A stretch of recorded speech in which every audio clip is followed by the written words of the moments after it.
Better Call Saul, Season 1, Episode 7. Bingo is over, but we're just getting started here on Better Call Saul Live, the post-show recap. And now here are the two guys who are part-time podcasters, part-time bingo callers. I'm Rob Cesternino. Here is Antonio Mazzaro. Antonio, how are you?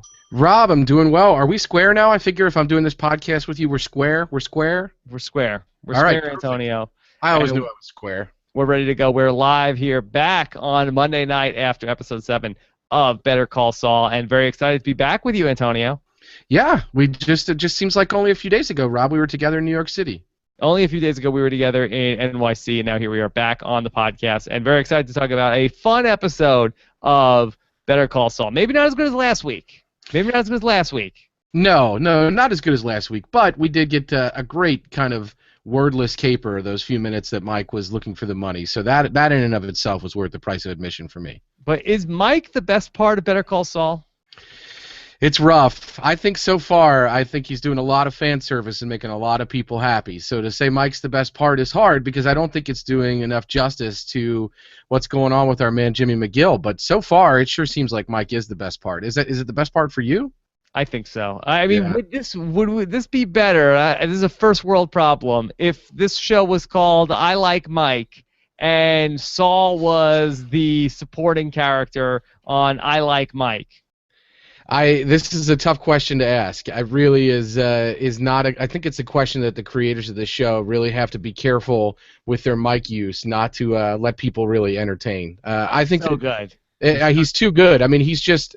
Last week he crosses the vulnerability threshold, whatever that is, gives us a lot of different Mike that we haven't seen before. This week he doesn't really say anything. Just the way he's listening to a baseball game on a transistor radio is riveting. Yeah, he's so good. Yeah. I'm so much more invested in everything with Mike than with Kim and with McGill and all that stuff. But we'll talk about it all here tonight on Better Call Saul, Episode 7. And, of course, we're live here on Monday night, and we've got the chat room open. We're taking your questions. We've got a nice, healthy crowd here in the chat room. Hello, all the chat room people. And also, we're going to be following your tweets with the hashtag PS Recaps and also on our YouTube channel at postshowrecaps.com/YouTube. And, of course, only 3 episodes left to go. You can still subscribe to the Better Call Saul podcast at postshowrecaps.com/BCS iTunes. All right, Antonio. So fun show tonight. You feeling good? Yeah, I'm feeling good. I'm feeling like I just gave a whole bunch of money back to the cops. Yes. Okay, Antonio, good. I'm glad that we have you here, of course. Antonio is a lawyer and, of course, not just somebody who plays one on a podcast. And so Antonio can explain to us some of the legal specifics that were brought up in this episode. So, Antonio, let me start there with you. And could you just sort of set up what the law says about the stuff from this episode with the money that was embezzled, and then what happens now that the money has been brought back? Yeah, it really makes it a little bit easier, I think, for the Kettlemans to get a deal. Ultimately, Kim mentions that the city needing to be made whole is kind of a key, and that is when it comes to damages and lawsuits or when it comes to sentencing, that's one of the theories behind what we do with criminals or punishments. We try to make the victim whole. In a lot of cases, you can't do that because something's been destroyed or a life has been taken. But in this case, it's pretty easy. Pay the money back, and it's no harm, no foul. Now we just need to punish you a little bit for thinking you could take it in the first place. So the fact that the money's back, I think it does make it easier for the Kettlemans because it's no harm, no foul in that regard. They're going to punish him a little bit, slap on the wrist. Maybe instead of 30 years, he'll get 12 months. But it's making the victim whole. That's the key here. I know that that's hard considering we're coming off a week where The Jinx was finalized on HBO where there's a lot of victims that weren't made whole. Yes.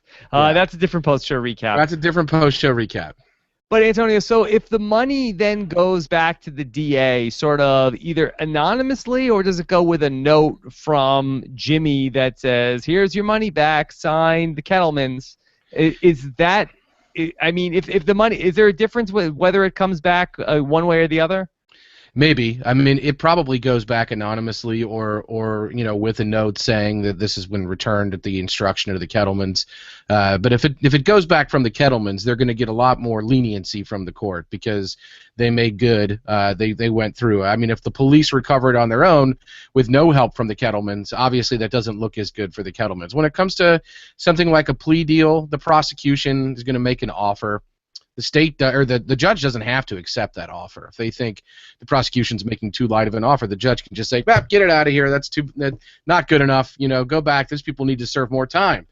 But in this case, I think it will help that if it's attached to the Kettlemans in some way. And I got to think that's what Jimmy's plan was, because he's ultimately, right, he's not trying to help the Kettlemans. He's trying to help Kim. Now, in the case of the Kettlemans, where somebody has embezzled money and then they are paying their lawyer with the embezzled money, is the lawyer culpable in that circumstance? Yeah, that can get the lawyer in trouble for sure, especially if it's from known kind of criminal enterprise and spoils. That can be a real issue. I mean, most of the time, lawyers kind of want to retain a little bit of plausible deniability. I've worked for lawyers that have had drug dealers pay them in cash, just like huge wads of cash, and say, "Oh, I'm charged with drug dealing. Now you have to get me off." It's like, where did all this money come from then? But plausible deniability. But when it comes to the Kettlemans, the money that Jimmy was giving came right out of the bag. So there's not really. I mean, it would take a Saul Goodman level kind of reworking of the rules of logic and fact to kind of get your way out of that. So he could get in some trouble for that for sure. But as he points out, go ahead and show that I did that. It's only going to, it's only going to incriminate Mrs. Kettleman as well, because she's complicit in this, and that was a trump card for him in this episode for sure. Do you like the Kettlemans, Antonio? I love the Kettlemans. Do you not like them? No, I like them. I actually I like Mrs. Kettleman quite a bit. Yeah, me too. I'm a big fan. I'm in on the Kettlemans. Yeah, what was it? Was it Ned and Maude Flanders? Yeah. Yeah. Very good. Very good. Just like there is no money. There is no money. Just kept repeating it over. I thought they were going to say that they spent it all. I thought that's why she was saying that there is no money. But I did too. Yeah. Because they're talking about how they bought boats and stuff like this. Now, of course, the money that they talked about, how like they've spent all this money on stuff, like it's not the complete amount. So what do they do about the gap in between what they stole versus what they returned? Yeah, I mean, that might come up and hurt him a little bit. I think the city's going to have something to work with. On one hand, prosecuting them would probably cost a lot of money for the city or the county, depending on who's prosecuting them. So if they're willing to take a deal, they may be saving the county some money there. So maybe some of that comes up. I don't know. Maybe Mr. Kettleman has to go out and do a little song and dance, or show off some talents to make up some of that gap. Who knows? Okay, so now the Kettleman story seemingly is closed, but I feel like that there's still more that we need to do here with the Kettlemans. What would you like to see, Rob? I mean, I would like to see that be sort of the end of the story, but I feel like this is not going to be the case. Because it seems a little too cut and dried, or? No, I feel like that it's. I mean, which part? I feel like that we're going to see more of them. Do you disagree?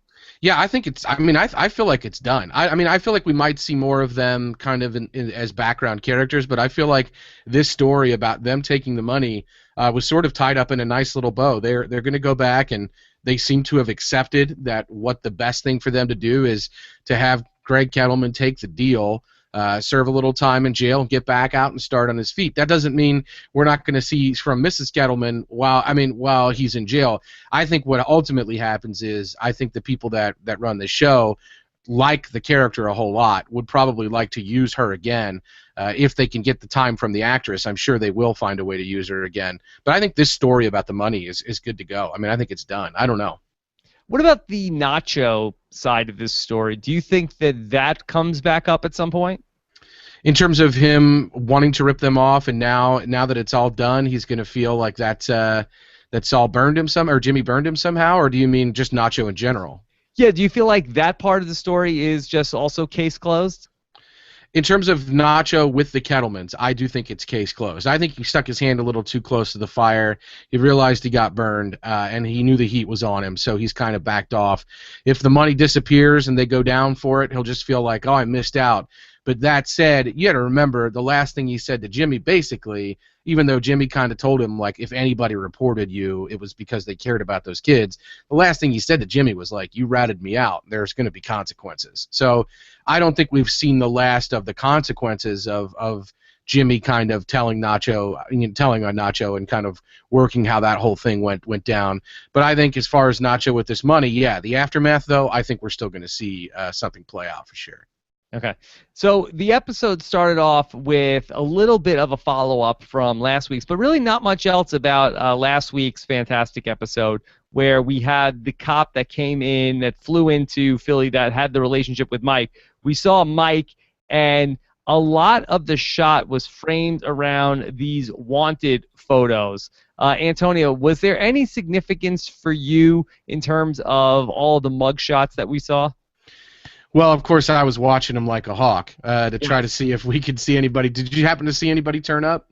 I did see one person from the wanted photos. Again, I was paying more attention to the wanted photos than I was to the conversation. And when Saul goes into the bathroom and is the guy that's at the urinal is a guy that is on one of those wanted photos. Yeah, he just kind of popped up in the background. I tell you what, I don't think Jimmy McGill was paying too close attention to those wanted photos because this guy's just walking around.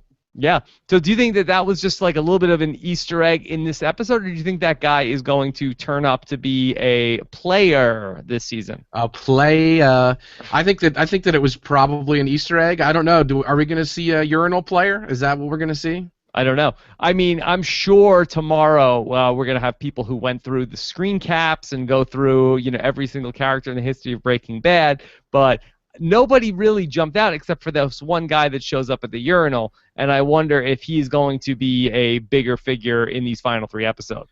Bigger figure. I see what you did there. Yes. Yes. I thought one of them might have been your favorite, Wendy. I thought one of them might have been old Wendy, but I couldn't get a very close look to find out if that was the case. I can't imagine she's really one of the most wanted people in Albuquerque. Well, somebody wants her. Somebody Albuquerque's least wanted. Yeah, somebody wants her.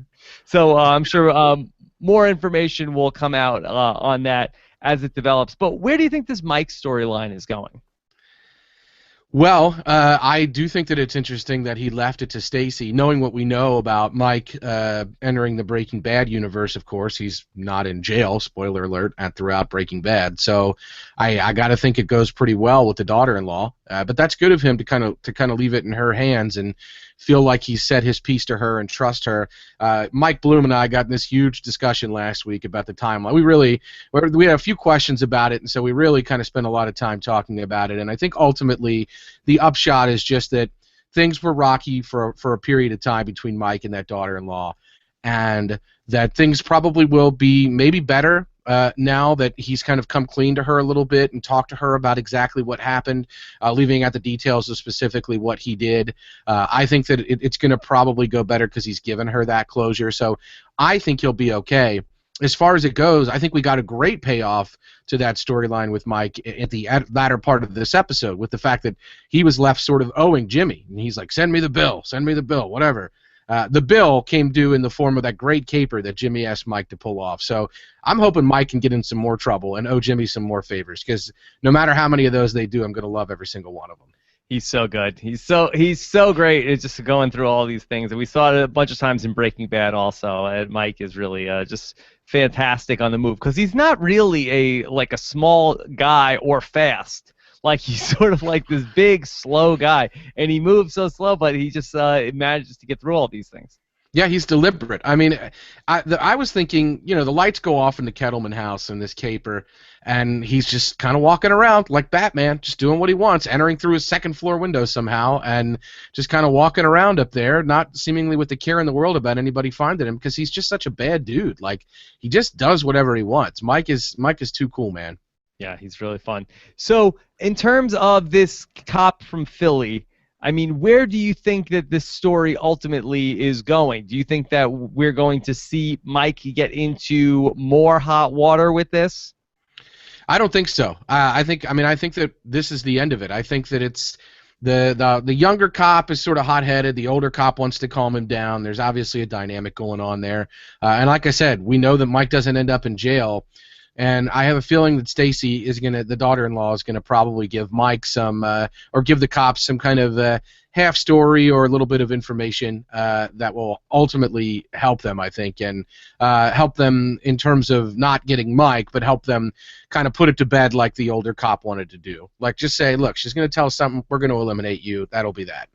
I don't So know. I think that's where we're going. I don't know. Do you think we're going to see more of this story? I think so because we've introduced this other guy that flew in that seems to know Mike. I feel like we could have just like left it at a Stonewall if this was going to be it. But the fact that we introduced this other character into the story and sort of he had sort of like an interesting introduction this week talking about, jet lag and there's just some rocks that we don't turn over. I felt like that was sort of setting something else up because otherwise, where are we going these last 3 episodes, Antonio? It's a good question because the Kettlemans seem to be kind of put to bed. Like I said, we've got the sort of nacho hanging over everybody's head. That's going to probably lead somewhere, and so that'll be something. We had a Chuck check this week. We checked in on Chuck, but he seems to be getting better. Although he did kind of start peeking into those files, so I don't know exactly where that's going to end up. I don't know if we're going to have a 3-episode arc here. You're right. If we're looking at kind of season-long things to come into play, I really think there isn't much that we can say at the end of the first season story. There really isn't anything like that. So it could be any of these little things that are kind of the thing, or it could be what begins next episode will be the sort of race to the finish after these next couple. So I don't really know where we're going, but I can see what you're saying about these guys playing a bigger role. But I mean, look, we already know the full story with Mike as an audience. There's no more information for us to get. There's more information for them to get, but we know they don't ultimately get it all. So, and we know Mike doesn't go on the run. So I really don't know what more they could get out of this. Susan Appleby in the chat room saying 2 dead cops can't be ignored, and I think that's true. Although Susan, on the other hand, the older cop from tonight was basically saying, hey, a lot of people kind of are okay with the fact that happened because that precinct or that division or department was a cesspool, and so maybe it's good to get those guys out. So I think there seems to be some prevailing kind of feeling that it may not have been the worst thing that happened, but this little guy, the younger guy's out to prove something. So maybe we will see more of him. All right, let's talk about the subplot with Kim and ultimately working on the Kettleman's case and trying to get them to take the deal, which they ultimately don't. They fire her. Do you feel like Chuck went out of his way with this office just to impress Kim? Oh, yeah. I mean, I think that Jimmy's whole plan with the office was absolutely to try to court Kim. I mean, that was almost like a first date. He's kind of walking her around and kind of throwing out little ideas or little entreaties to say, hey, let's do this, let's do that. So I do feel like that was that whole thing was a plot. It was sort of like, this is what we could be together. Like we could work together and we could have our firm, you and me. I'll give you the better office. This will be a great deal for you.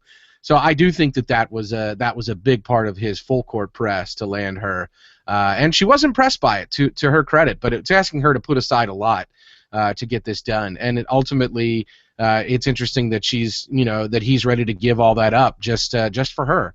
So I do think that it has mostly to do with her that he was pursuing it to begin with. So do you think that Jimmy is going to take this office space after all? Because it's not where he ends up being when we see him in the start of Breaking Bad. No, my impression from the final scenes was that was sort of him looking at what might have been, and that's why he was sort of angry and upset at the end, because it really was. I mean, if you look, he could have let her ultimately take her what she said, her 2-year plan, and turn it into a 10-year plan. In that situation, she's much more likely to go and join Jimmy because it's more of a lateral move at that point. But he was willing to throw that away for her personal, for what she wanted, which was to make partner, be in good graces at HHM, and kind of do that. So I think that this is it. I don't think he's taking this office space. I think we're still seeing Jimmy in the back of the nail salon next episode for sure. I mean, is Jimmy doing that well? Should we take that at face value, or was some of that office space funded by the Kettleman's investment money? So to speak. Yes. Yeah, I think money. Just a little dirty money, a little funny money. Yeah, I think that lease, were it paid with that money, would be absolutely paid with fraudulent money. I think that some of it too was aspirational. Like, I honestly don't think the Jimmy McGill that we're seeing here, he seems to have big ideas that he's not necessarily filling in all the blanks on. He seems to put up a billboard and dress like McGill, and he's going to run this stunt without necessarily knowing exactly where it will lead him. It leads him to elder law. That's just something that he started doing. But I don't think that was his plan when he put the billboard up. So I think he's the kind of guy that's aspirational. He's got these big ideas, but he's maybe not so hung up on the specifics of them, so to speak, as Jimmy McGill, the lawyer. He's the kind of guy that he's run a lot of schemes and cons in his life, so I think he's ready to rock and roll in the moment and kind of roll with the punches, and that's where he ends up. So I think he's the kind of guy that would have gotten that office without a lot of ability to pay for it and would have hustled his way into finding a way to pay for it. Do you think we see Jimmy and Kim together by the end of the season? Yeah, I do think that it's possible that we do. It's something that a lot of people have speculated might have already happened before this season. I don't think that's the case. I think that it's possible. The first time we see her smoking there in the parking garage. We got a repeat of that scene in the episode tonight, and that's kind of something that there was obviously an unspoken relationship between the two of them the first time we saw her. But I think that the more was revealed, the more we found out that Jimmy had worked at the law firm in the past, in the mailroom, maybe as a law clerk or as a runner, some small lower role at that law firm. He knew everybody in there. His brother worked there. So I think he might have some kind of knowledge or relationship with her before that. But, he calls her up for dates sometimes. They have this kind of weird relationship where they exist at arm's length, but the arms are always capable of being put around each other. So I think by the end of the season we'll see a lot more closeness on that front. Yeah, there's an intimacy there, especially when he goes and he takes the cigarette that she's smoking and he starts taking a drag. Yeah, there's definitely a familiarity. If it's not an intimacy that's already happened, I think it's one that would be comfortable happening at some point. Okay, so you think we could see a Saul Mance in the future? A Saul Mance there. Yeah, we could have a Saul Mance. That's a good call. Okay. Maybe what would that be? Would we ship them as Kimmy or Jim? I don't know. Or Saul Kim, like So Kim. Saul Kim. Okay. Let's do our Chuck check. Okay, we talked about Chuck was outside and he was trying to build up a tolerance to being outside, and he describes it as taking a little bit of poison to try to build up a tolerance to it. And Jimmy says that's not a thing. Yeah, and I think that's interesting because I feel like Jimmy should let him have this. I don't know. Didn't you think that this is sort of Chuck's way of convincing himself it's okay to drop this? Yeah, it seems like it. He's building up a tolerance, and it seems like that would be a progress towards getting better. But I guess the question is, does Saul want Chuck to get better? Well, that's a good question. He does bring those files there, and I'm interested to know what you think the reasoning behind that is. We had speculated in the past, and I think on the last podcast, Mike Bloom and I talked about what our predictions were for the last kind of scenes of the season, and what I said was that Jimmy's going to get Chuck committed, and he's going to really kind of be focusing on Chuck being there and kind of making that decision, and that's going to be with Chuck kind of incapacitated and committed and medicated or whatever. He's going to maybe start to go closer to Saul Goodman that we know because because Chuck, as a lot of people think, is Jimmy's conscience, and with his conscience out, unconscious, then maybe he'll go there. So maybe he doesn't want to because that's as long as Chuck's out of capacity, Jimmy's got the ability to work HHM and kind of work against them via Chuck. On the other hand, I'm quite sure he's sick of putting up with Chuck. Like, I'm quite sure he's not happy with the routine. So maybe he would be okay with Chuck going back to work in that scenario. I don't know. What do you think? Do you think that Jimmy wants Chuck to stay incapacitated like this? Well, I think that part of it that we saw tonight was dropping off those file folders at Chuck's place so that Chuck could start working on Jimmy's work, a la George McFly and Biff. Do you think that was part of Saul's or Jimmy's end game here? Come on, Chuck. I can't hand this in your handwriting. I got to have time to recopy. Yeah. Think, Chuck. Think. Think, Chuck. Think. You know what would happen if I handed in those wills in your handwriting?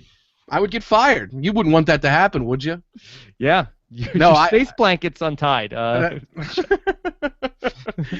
I think that I almost laughed like Biff there. That was rough. I don't know. I think that it's he definitely wants Chuck's out. He casually kind of says, "Oh, I got those 413s I have to sign." He purposefully uses the wrong number of the form. Like, I think that he knows that that Chuck's going to help him out with this stuff, and Chuck's going to dig up anything worth digging up out of those files, and it's also going to keep Chuck happy and occupied. And look, Chuck is by all accounts a very good lawyer. So it's always a good person, if you're starting your practice, to have in your corner is a great older mentor who can kind of help you out. I mean, it's probably inappropriate for Chuck to be doing this if he's still really working at HHM, but nobody's got to know, right? They're in the house. It's fine. Now, we saw 2 different times in the episode, and I can't imagine that it was a coincidence of Saul moving around boxes of files with a hand truck. We saw in the one scene where he brings the files to Chuck, he has a smaller hand truck. When he's taking the files from McGill, he has a big hand truck. Do you think that there's any significance to that 2 shots of Jimmy with a hand truck in different parts of the episode? Is this a hand truck check? Hand truck check, yes. I'm okay with that. I don't know. Is he going to be pushing around Mike like Hannibal Lecter in some episode? I don't know. But I feel like that there has to be something with moving these files around.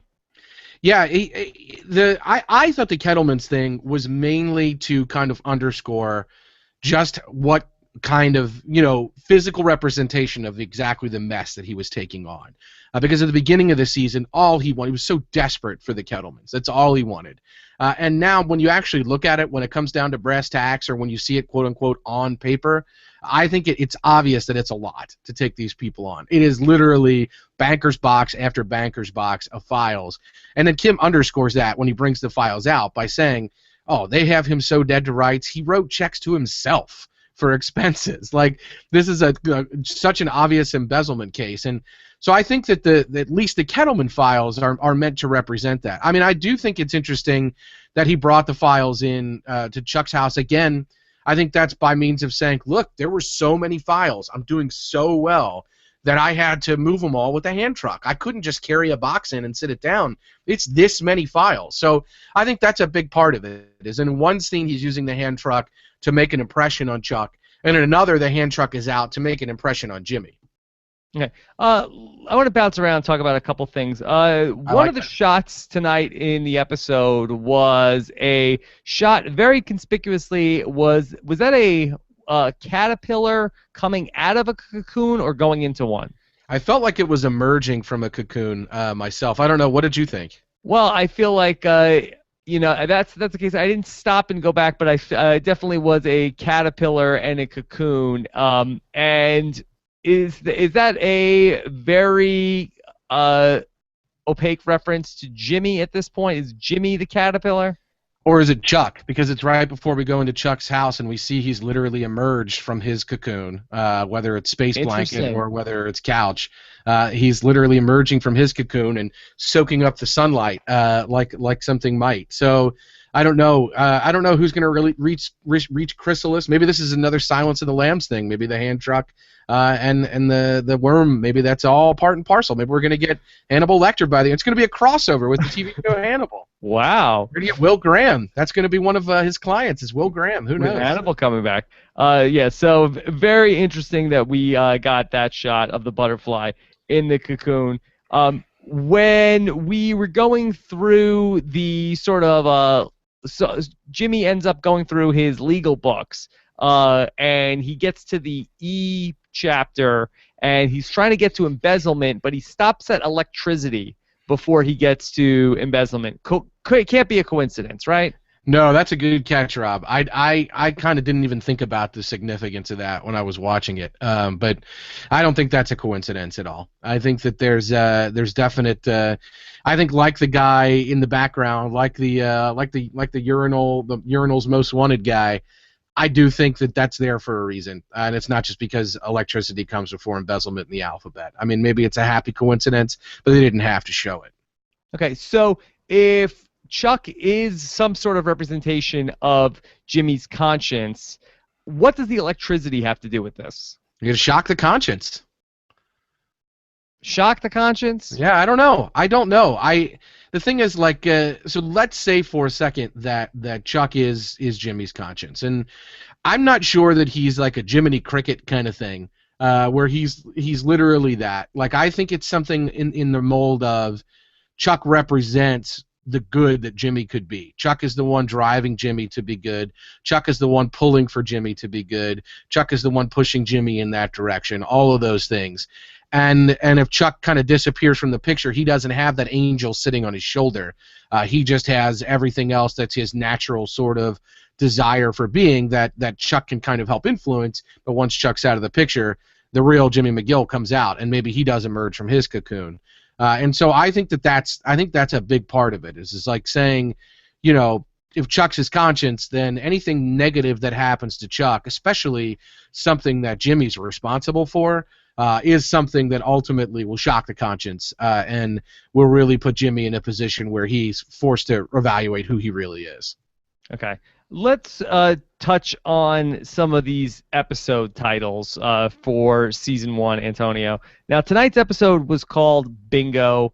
There's been a lot that people are saying about these episode titles. They are, through Season 1, we have Uno, Miho, Nacho, Hero, Alpine Shepherd Boy. 5-0, Bingo was tonight's episode. And then the next 3 episodes are Rico, Pimento, and Marco. All one words, all ending with the letter O, with the exception of Alpine Shepherd Boy. We know Vince Gilligan has played around with episode titles before in Breaking Bad. What does it mean, Antonio? Well, I don't know about everything ending in O per se. It is weird that there's the outlier. A lot of people, and it's sort of kind of been discussed on the internet a little bit, that they wanted to title that episode Jello, because in the episode there is a scene where Jimmy's kind of wandering around the nursing home while the Third Man theme is playing on the zither and the strings, and he's sort of flitting around like, okay, everybody eat, have good, oh, take care of yourself, and you see they're eating this Jello, and his face or his logo is on the bottom of the Jello. And so, for many reasons, not the least of which is that, I think they wanted to call that episode Jello. But I think that the Jello brand didn't necessarily want to be associated with Nita Will, Call McGill. Well, yeah, because if there's anything that the Jello brand is going to be sensitive to, it's appearing on Better Call Saul. That's their biggest image problem at this point in time. Are you making a reference to Mr. Cosby, sir? They've never been associated with anything else that's been bad. Better Call Saul would hurt their image. Time to call a lawyer. I can't do Cosby. Yeah, for a food product, they have no spokespeople that have been associated with drugging people with various food items. Better Call Saul would be a major hit to their image. This would be a step up for them. You know what I mean? It's like, hey, we hired a lawyer. It's fine. We lawyered up. We're good now. We're protected. We called McGill. Yeah. So do you think that Alpine Shepherd Boy, you think that it's less significance that Alpine Shepherd Boy has a different title because they probably intended to it, and then for various reasons they were forced into another name? So do you think that this could just be their naming convention, a la Friends, the one with, or a la Seinfeld of the, or whatever other naming conventions other shows have, that theirs is just going to be everything ends with O? Yeah, I don't know about everything, but maybe this first season. And I don't know exactly why that might be. If it could well be that it's just for fun. I mean, if you listen to Vince Gilligan or read interviews with him, a lot of the stuff they do really is for fun. Throwing in the Easter eggs and making things connect and kind of rewarding the people who are watching closely. A lot of that's just for fun for them. So there could be some deeper meaning. Obviously, in Season 2, there was Breaking Bad, there was a deeper meaning to the episode titles with 737, Down, Over, and Albuquerque. Those were obviously revealed the season mystery. So good on them for really playing that out. It would be very hard to top that. That said, if the last episode of this season is called Marco, does that mean the next episode of is called Polo? Is that what we're going to get? Inevitably, yes. Yeah. So someone's going to kind of go missing or something, or maybe they're going to be in a swimming pool like on the edge. I don't know what's happening. They could go to like some sort of polo match also. Oh, yeah. Some New Mexico polo. It's very popular down there. Yeah. Yeah, I don't know if there's any coincidence here or anything that's connects this, but when Saul was the caller in Bingo, he also called 070. So again, another mention of O. Yeah, so what could this be then if they're all ending in O? Obviously there's the, there's the Latin connection, whether it's Italian, whether it's Spanish, there's the ending in a vowel thing that's happening there. And it's New Mexico, so there's definitely some connection. But beyond that, I don't know what the significance of Saul Goodman or Gene or Jimmy is with the letter O, or with maybe the O shape, the zero. I don't know. I don't know what the deal with that is, or why that would possibly be connected to the character. I haven't spitballed any theories. I'd love to hear them. If you guys have them, please leave us comments, tweet at us, hit us up in the chat room. Let us know if you guys have any theories for why they're all ending in O besides something fun. But there may be some significance to that we're not picking up on. Okay. The episode ends with the phone ringing, and we don't get to see or hear who is on the phone. Antonio, which also ends with O. Antonio, I don't know what you're talking about. And so does Bizarro and Sister Nino. We're not in on this. We're not in on this. Not a conspiracy. Yes. I'll go by Roberto for the rest of the podcast of Better Call Saul. Roberto, okay. Okay. So is the phone call significant, or is it just like left for us to be assuming that, hey, its business is continuing on? Yeah, the way I took it was that. I took it that, like, it's really hard. He's having this emotional moment. And even then, he has to put on airs like he's got a secretary. And he has to do the law offices of James McGill voice again, the little lilt and the happy sort of uplifting accent. He's got to put on airs and act like the business never stops when you're self-employed, Rob. I think you know a little something about that, right? Yeah. Yeah. So he's just gotta forge on no matter what's going on in his personal life, and no matter how upset he is about where he's at, he's gotta just keep on pressing on. And I think it's kind of it's a twist of the knife a little bit that he has to just adopt that accent. It's not like Chuck is calling or something has happened. This is another prospective client. He's just got to put on airs again. Okay. Anything else from the episode before we jump into some of the questions? What about Felix and Oscar? You want to talk about Felix and Oscar? Yes. Felix and Oscar the cat. Do you think that we will see an appearance from them? I wish. I mean, what's the name of the guinea pig on House of Cards? That was the runaway kind of star. Cashew. Yeah, I feel like other shows are probably looking at Cashew's runaway success and thinking, if we could only just work in some weird animal character, we'll be fine. Yeah, they're fantastic. We also had Coco Bolo. That's another O. Didn't think about that. Coco Bolo. Yeah, he just likes the sound of it, I think he said. Yeah. I mean, know what it is. The other thing I want to talk to you about, Rob, is I don't know. You guys I'm not going to make too much noise here, but if you're watching live, you can see this microphone I've got here. What do I have to do, Rob, to get one of those Bob Barker mics from you, like Jimmy had at the bingo hall tonight? I don't know. Do they make those? I mean, somebody got one for Jimmy McGill. I need one, Rob. Somebody got one, but it's supposed to be 2002. I'm not sure if they have a USB version of that. I'm not sure. It's too bad. If I could get one, that would be fantastic. If not, I'll take a recording of Rod Roddy introducing me. Yes, we'll see if we can get that, but that might be a little difficult, Antonio. Yeah, well, it'd be a nice tie-in with Jesse Pinkman, so we'll be good to go. Okay. In terms of anything else from the episode, I think we pretty much covered all of the major things. Mike eats an apple as he watched the Kettlemans in the backyard. Any significance to that? I don't think we're dealing with the forbidden fruit situation. We can monitor that going forward. He's probably just trying to stay regular. That Mike, there's a lot of good stuff for you in Apple. So I think that Jimmy mentions that at one point in this episode. So Mike's probably I think he's packing a lunch, man. Like this is Mike. He is there for as long as it takes. He's got himself a transistor radio, little headphone. He's got everything he needs really to kind of set up shop there and just wait for his opportunity. So I think the Apple's just like, hey, I'm here for the long haul.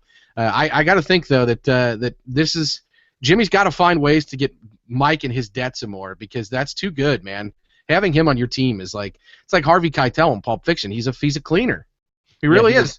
And he moved a bunch of cleaner aside tonight to find that money. I thought that was interesting. That's true. Any significance to it being a baseball game that he was listening to? I don't know. You tell me. Was it the Mets? No, I don't think it was. He's coming from Philly, right? Or is he coming from Pittsburgh? Yeah, but I don't think he's listening to Philly baseball on Albuquerque AM radio. I don't Yeah, think he's got like the satellite radio package in 2002. I don't know who he's got out there in Albuquerque. I don't know who he'd Unless even he be knows picking. Mark Cuban, yeah.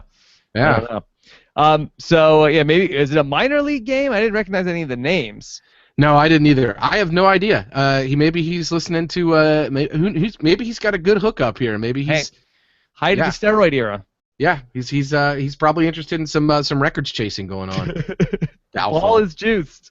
We had a movie reference tonight, Rob. We've been tracking that throughout the season, and there's always Jimmy McGill I don't know. We've never seen him watching a movie. He's talked about watching movies an awful lot, but tonight's reference was he referred to dealing with the Kettlemans as it's the 25th hour, starring Ned and Maud Flanders.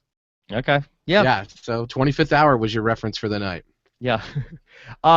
Who would have thought that Jimmy McGill is like a regular Abed in this series? Yeah, exactly. He's just maybe he's got a dreamatorium in the back of that nail salon there where he becomes Don Draper at night. Who knows? Okay. Let's go ahead and jump into some of the questions from tonight's show. And let's start off with Chip Chipperson, who says, so, tonight the show found its identity, right? They mixed in everything in the humor, gritty drama department, and endeared us to all the characters. Brilliant. Do you think was tonight the coming out party for Better Call Saul?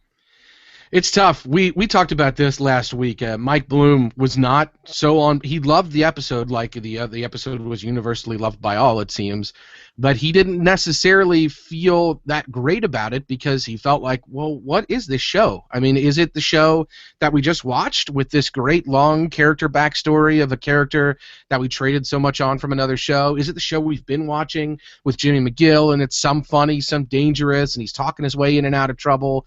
I don't know. So I think Chip may be onto something here. I'm not sure that this was necessarily Saul Prime, but I do think that it's a show finding its stride when it can do exactly what Mr. Chipperson said, which is mix in all those elements. We've got a little bit of the caper with Mike. We've got a little bit of the gritty stuff. We got Chuck, but it wasn't a bad Chuck. Everything was sunny and happy. So we even got a good Chuck scene. So I think we're doing well here. Yeah, I do feel like still there's a couple separate shows going on here where there's the, Saul and Chuck show. I feel like there's the Saul at Work show, which is more of a comedic show. Then there's the show we saw last week, which is the Mike show, which I really feel like, other than some rare times where they're on the same page, I feel like that's still a different show that I'm watching. Yeah, I mean, I agree, and I talked about how last week was an episode that this show can really do from time to time, because it was trading on so much of what we already had established with Breaking Bad. But there's not too many of those kind of bullets in this chamber, so they have to be very careful. I think tonight's episode was a lot more like the bullets they have in their chamber. A lot of the story was about Kim. We had a lot of what's going on with Jimmy. We had a lot of what's going on with Mike. We had a little bit of Chuck. So tonight's episode was much more representative, I think, of what we can expect the series to be than last week. Yeah, and I'll still say of those three types of shows that we talked about, the Mike show is still my favorite of those three shows. Yeah, mine too. But it's not necessarily as a slight to the others. I'm enjoying what we're watching in these other veins. But of course, the Mike is the high. But there aren't many shows on television that can. I mean, there are very few, if any, shows on television that can give us the episode they gave us last week. So, if most of the time we're getting the show we get this week, and occasionally we're getting that show last week, I'm a very happy guy. Okay. Let's go to another question. This one is from Jason. Jason wants to know, yes or no, 2 backstory seasons. Season 3 bleeds to Breaking Bad, and 4 and 5 are post-Cinnabon. Do you think that is going to be the blueprint for Better Call Saul? It's hard for me to see 2 seasons post-Cinnabon right now, only because I don't know who exists in that world that we have left to trade on. I think if we knew that Chuck and Kim and some of these other characters we're spending a lot of time with now survive into the future in that world, then it might be much easier to see this show as a show that could exist for 2 more seasons after Gene. I feel like once we go there, unless we've got a lot of people that are still around from the show we've featured, it's going to be hard to kind of bridge that gap. I think the show's going to naturally want to get there at some point, but I don't know about 2 seasons worth. I don't know. Is that how you're tracking it too? No, I don't think so. I don't think we're gonna get any seasons. Maybe like I could see like the final season being like the final season of Lost, where we're spending more time in like flash forward into the post world. But I think that Better Call Saul will be primarily about what happens prior to Breaking Bad, with some flash forwards along the way. I think what you would have to see happen is the career following Breaking Bad of Aaron Paul would have to seriously go into the toilet and have something seriously go wrong, where Aaron Paul is like, hey, let me sign on here for a couple of seasons of of Better Call Saul, which was Did you miss the fact that he was in the Need for Speed, Rob? Well, hey, we're off to a good start. I believe this was similar to what happened to Michael Dorn's career, which was why he had to sign on for several seasons of Deep Space Nine. Yeah, and you may be right. People thought he was going to be huge, I think. Yeah, well, and I think that David Caruso tried to leave some TV, and he ended up back with CSI Miami. So it doesn't always work out the way these people want it to. Basically, this is what they call the Dustin Diamond, where afterward to go be on Saved by the Bell, the new class. Are you saying that we're going to get a Jesse Pinkman sex tape? Yes. Okay. All right. I'm just going to sign up for the waiting list for that one. I like that I combined Aaron Paul, Michael Dorn, and Dustin Diamond all in one analogy. You did a really good job with that. And honestly, the through line is not as distant as I thought it would have been before you started that. Yeah. It's sad but true tale. Sad but true tale. Chris Berger says he's swirling, Rob. His movie bombed. I think he's still got a shot, Chris. I think he's still got a shot. I want nothing but the best for Aaron Paul, for the record. Let me give you this next question, though. Speaking of movies, Rob, are you ready for this one? Ready. This is from Jason Riotmaker, and Jason asks, how well would the Kettlemans have done in the Goodfellas world? Boy. I don't know. It's a tough question to answer. I mean, they didn't rat. They didn't rat. Is her name Karen? It would be so good if her name Karen. They didn't take the money, Karen. It would be so good if her name was Karen. They didn't flush the money down the toilet. Betsy. Yeah. They didn't flush the money down. They didn't get caught. They didn't rat on their friends. They might have to go into witness protection. That might work. I don't know. I feel like they get a couple scenes with Tommy and Jimmy. That would be the end of Mr. Kettleman. Mrs. Kettleman might be able to hang, though. Are we going to see Mr. Kettleman like in jail in the next episode, like making sauce? Just some spaghetti noodles, some noodles and ketchup, yeah. Possibly. Yeah, this might be a bad deal for him. We had a good thing going in this jail. We could get anything we wanted. All right. Let's go to John Trevelyan, who says, Antonio, what's your Social Security number? It's 513-410. Oh, sorry, I was giving out John's phone number. I apologize for that. Wow. Can't do that on a podcast. All right. What about this question from Gary Hartman? Says, a great meeting with you both after Know It All's live last week. My question, how did Jimmy know to ask Mike to do the dirty work? Just get a sense about that guy, don't you? Yeah. I think How did Mike know to ask Jimmy to do the bump and dump? Yeah. Now, I'm just very curious about Mike's background, because to this point that we know, Mike has just been a dirty cop.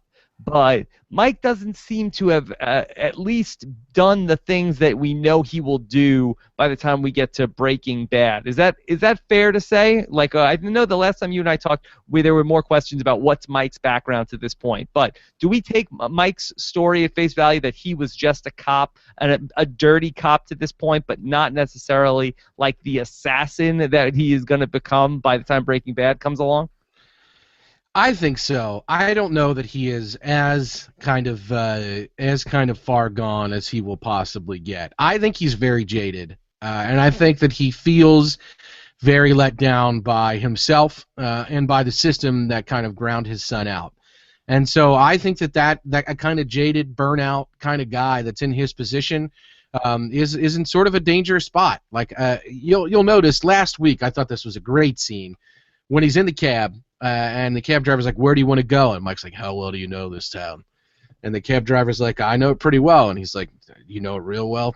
And then he ends up at the dirty veterinarian's office. This guy's trying to throw pain pills at him. Mike refuses him over and over, and the guy's like, still like, just take a couple pain pills.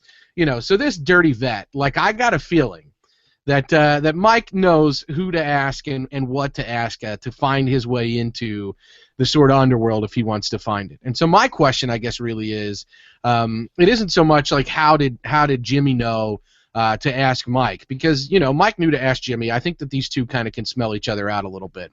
My question is, are we in the series going to follow Mike's odyssey on his own? Or are we going to see him only kind of interacting with Jimmy? So are we going to see him doing things with Jimmy at Jimmy's request and that, or are we actually going to see Mike kind of forging off on his own and finding his way into the kind of underworld, the criminal underworld of Albuquerque? And I think that that'll be the interesting thing for me to track. That's what I'm looking for going forward, is how much Mike's doing on his own because he wants to do it, and how much he's doing it because he and Jimmy are kind of staying squared. He's helping him out, and they're helping each other out. My bigger question for you, Antonio, is do you think that we will see the dirty vet again with Felix and Oscar this season? Or Cashew. Maybe we're going to have a crossover. Like, Cashew's just going to pop up. She was in Santa Fe, right? Oh, wait. No, that's not exactly that. Now, I'd like to cut entitlements to all the guinea pigs that they are making, that Obamacare has ruined everything as far as guinea pig medicine. Good veterinarians can't even do their job, Rob. Your guinea pig is entitled to nothing. Okay.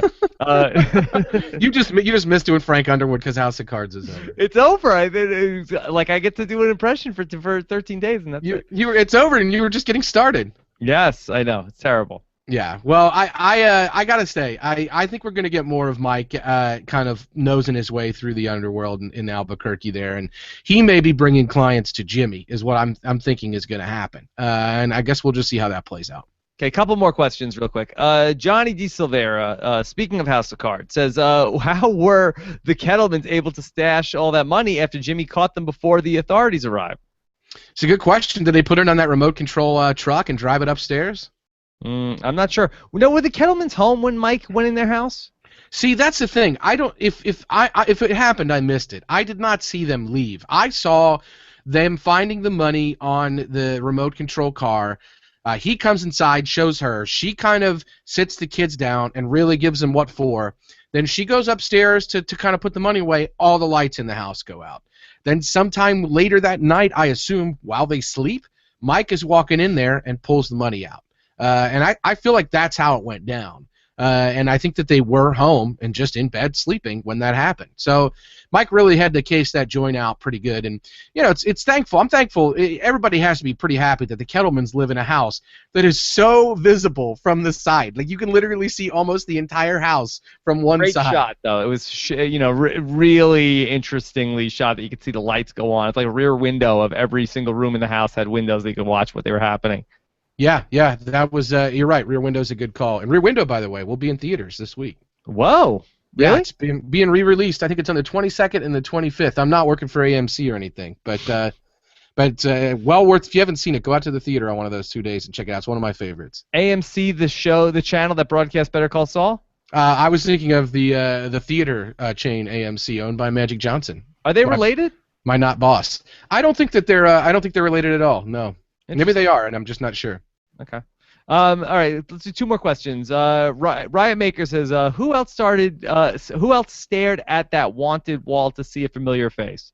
I know I did. Hands up here for sure. Like you said you did, Rob. I feel like the internet is probably maddeningly capping the screens right now, and just really looking at all these people. The flip side of this is this may be the sort of rogues gallery, like in a Batman comic where Batman's going to visit the Joker in Arkham Asylum or something, and he walks past all these other people that are there that might pop up in a story later on. Like, these are people that just might show up later. Like, we already saw the guy the most wanted guy at the urinal. So I mean, all bets are off as to where these other people pop up. So you feel good about the career prospects of anybody who had their headshot on the wall of appearing in future episodes of Better Call Saul. That's interesting. I feel like that's a decent chance that a couple of those people are gonna. This is Vince Gilligan we're talking about. Yeah. They're not just gonna.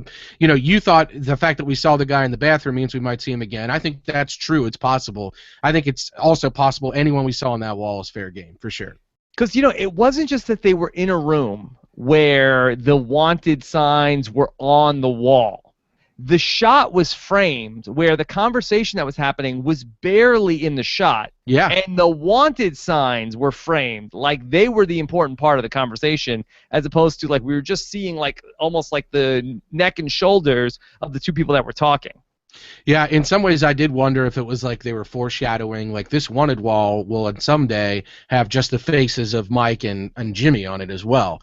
And they're going to be on this wanted wall. Their faces are just in the shot right here. They're a big part of this rogues gallery. They're criminals living in the city, and they will be on this most wanted wall at some point. I didn't know if that was the suggestion, but you're right. The framing of the shot was such that something was going on there for sure. Okay. And last question of the night here.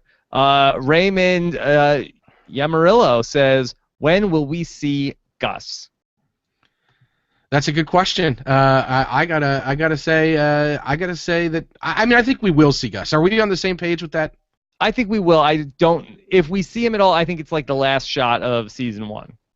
And you think they're just gonna walk into Pollo's and just order some chicken or something? I'm not sure, but I feel like it will be in an episode entitled Pollo. There is one called Pollo coming up, isn't there? No, I don't think it's Pollo. I think Okay. it is. I mean, there probably is one coming up in season 2, but it's Rico, Pimento, and Marco. Ah, okay, Polo. Yes, that's the season 2 premiere. Pollo. Got it. Yeah, Polo. Oh yeah, and then season 2, episode 2 is Pollo. Is Pollo, right? We're building, and then I don't know what it is after that. Another jump. Oh, so you think the season 2 premiere? You think it'd be Marco Pollo? Marco Pollo, yeah, it's like Marco. I've got chicken. This could happen. Like that could be. It could be like a. I don't know. It's something where I agree with you that we could see him right at the end of the season. And that seems like we could get this sort of dramatic entrance of Gus Fring.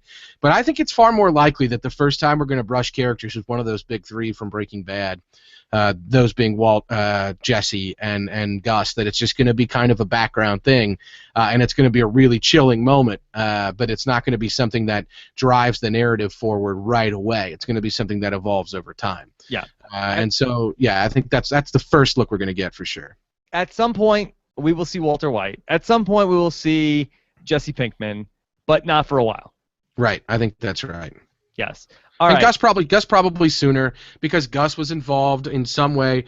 You know, Saul knew about Gus before that. He was the one who kind of set Walter up with him. So there's some story to be told for sure about how Saul knew about Gus when he became Saul.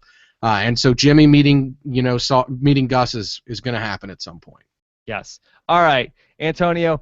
Great job tonight. I have some options for you for a hashtag for tonight's show. Let's hear it. I'm glad you were keeping track. Okay, I'm trying to keep track. All right, here are your options. You tell me what you like. Okay, we have the proposed Mike spinoff. I like Mike.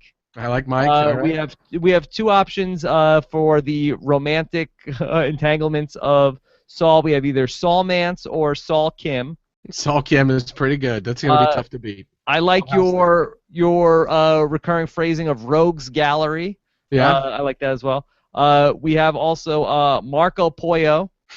I feel like we need to keep that one in our pocket. We need to keep Marco Pollo in our pocket. And finally, we have my new proposed breaking Better Call Saul podcasting name, Roberto Sesternino. I don't know. Anybody in the chat room have an opinion on this? I kind of feel like I like Saul Kim myself. Saul Kim. All right, Yeah. There you go.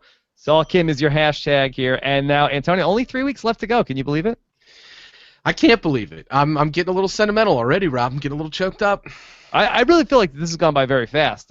So 7 weeks down, only 3 more to go here, and then we'll be in the Better Call Saul hiatus. Yeah, we're gonna be in the break. I don't know how I'm gonna take this break. I'm just gonna have to rewatch Breaking Bad. Time jump in between seasons, you think? I think it's possible. I was just going to say, as I was thinking about, like, we're going to find out, where Saul meets Gus, the thing to keep in mind about this series, and the news may change at any point, but right now it is fully renewed for Season 2, which is kind of rare for a TV show to know at the beginning of Season 1 that it's getting a second season. AMC's in this mode right now where Mad Men's going off the air, Breaking Bad's gone off the air. Like, they're having to add programming and keep good programming around. So I have a feeling Saul will get an early renewal on season 3, but as far as it goes, I think they knew they had season 2 when they were writing season 1. So I think they've saved a lot for season 2. So I think they could time jump it, and I think they might have just been spending some time getting to know these characters now, and we might have a couple of year time jump at the the beginning of season 2. But that said, if we do too much of a time jump, we are right smack dab in the middle of the Breaking Bad universe. So I think they have to be pretty careful with that. Of course, we have Better Call Saul, the Breaking Bad spinoff. The Walking Dead spinoff, I believe, has also already been greenlit for a season 2. Will there be a Mad Men spinoff coming to AMC sometime in the near future? Oh my gosh, is this the Pete Campbell? It would be Pete Campbell's in L.A. centric. Pete takes L.A. So many different things that you could do on the Breaking Pete goes to the Valley. Yeah, that'd be good. I would be all for that. I would watch Pete Campbell in the 70s gallivanting around L.A. with his realtor friend. Yeah, it'd be very fun. Okay. Sally Draper in the 70s. Oh, man, that would be pretty solid. Yeah. Better Call Sally. I was thinking Better Call Sally earlier. Yeah, that's exactly like I was hoping that we would get some Sally Draper, growing up in the Mad Men series, so it would be nice to see a spinoff. I'm all for AMC spinoffs because their original programming recently doesn't seem to be doing too well.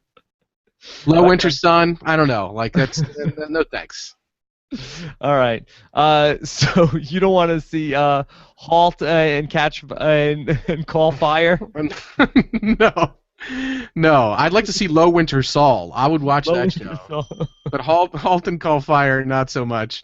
No, not so much. And then there's Better Call the Killing. Breaking Turn. Yeah, no thanks. No I don't want to see these shows. The Walking Dead is fine. The Walking Dead spinoff is fine. Better Call Saul is fine. We can't get too far afield, AMC. Let's rein it in. Rein it in. All right. So, Antonio, great job tonight. Of course, follow Antonio on Twitter. He's at AC Mazzaro. Looking forward to hearing what you guys have to say in the comments. Thanks, Scott St. Pierre. Great job as per usual. And we'll talk to you guys next Monday night for episode 8, which is entitled Rico. Suave. That's right. Could be a name. Could be racketeering, organized crime. Could be anything. Could be Uncle Rico. Could be Uncle Rico throwing a football across the desert. Over than their mountains. Yes. All right. Take care. Have a good one, everybody.